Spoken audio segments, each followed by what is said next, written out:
Cours du calcul littéral niveau 5e. Et Satan dit, mettons l'alphabet dans les maths. Calcul littéral, donnons du sens à ce titre. Nous allons faire des calculs avec des lettres. En fait, j'ai déjà fait du calcul littéral. En 6e, j'ai appris des formules d'aire et de périmètre que j'ai ensuite appliquées dans des exercices. Par exemple, je sais que l'aire d'un rectangle est donné par la formule grand L fois petit l, avec grand L pour la longueur du rectangle et petit l pour la largeur du rectangle. C'est bien une expression avec des lettres.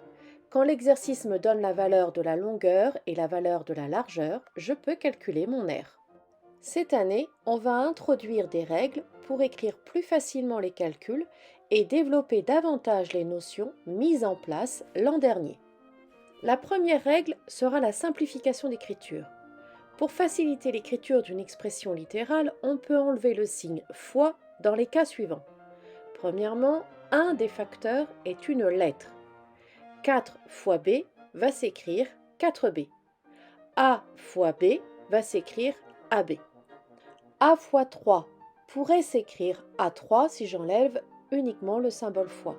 Mais par convention d'écriture, on écrira 3A. Je peux également enlever le symbole fois quand un des facteurs est entre parenthèses. Par exemple, pour 4 fois x plus 5, 4 est mon premier facteur, x plus 5 est mon deuxième facteur et il est entre parenthèses. Donc le symbole fois qui est entre le 4 et la parenthèse va pouvoir disparaître. On va écrire 4 parenthèse x plus 5. Pour c fois 3 plus d, c est mon premier facteur, 3 plus d est mon deuxième facteur et il est bien entre parenthèses. Par conséquent, le symbole fois entre le c et la parenthèse va pouvoir partir. Je vais écrire c parenthèse 3 plus d. Pour 7 moins x fois 3, 7 moins x est mon premier facteur qui est mis entre parenthèses. Mon deuxième facteur est 3. Le symbole fois entre la parenthèse et le 3 va pouvoir partir.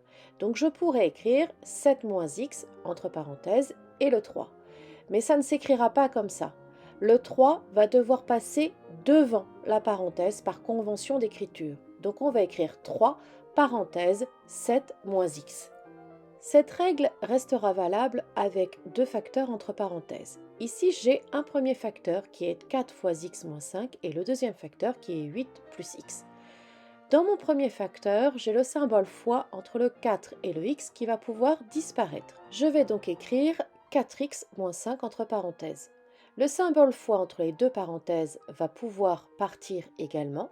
Donc je vais écrire directement le 8 plus x entre parenthèses derrière la parenthèse du 4x moins 5. Je retiens les remarques suivantes.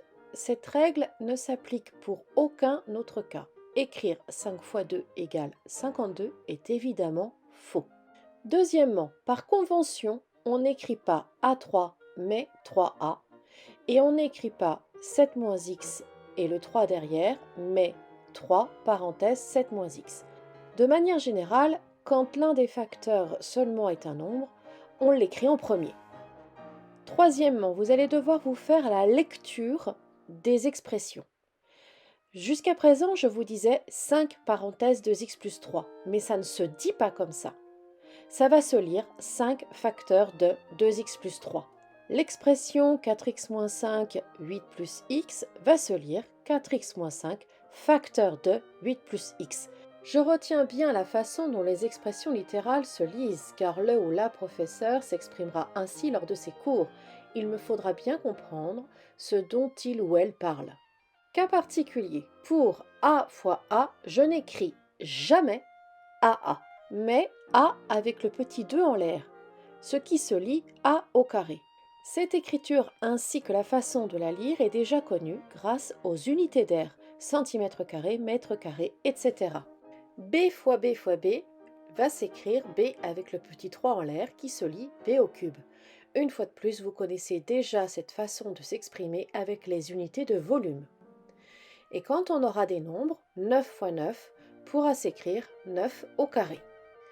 Attention, il y a un énorme danger. Erreur extrêmement fréquente. Il ne faut pas confondre A au carré et 2A. a au carré est égal à a fois a. Maintenant que je connais cette simplification d'écriture, tous mes cours vont l'utiliser. Par exemple, la formule du calcul du périmètre d'un cercle qui m'était donnée en sixième sous la forme 2 fois pi fois r sera désormais écrite sous la forme 2 pi r. Ce cours se retrouve sur le Padlet 5e calcul dont le lien est dans la description de cette vidéo. Le cours n'est pas terminé, la suite est dans une autre vidéo.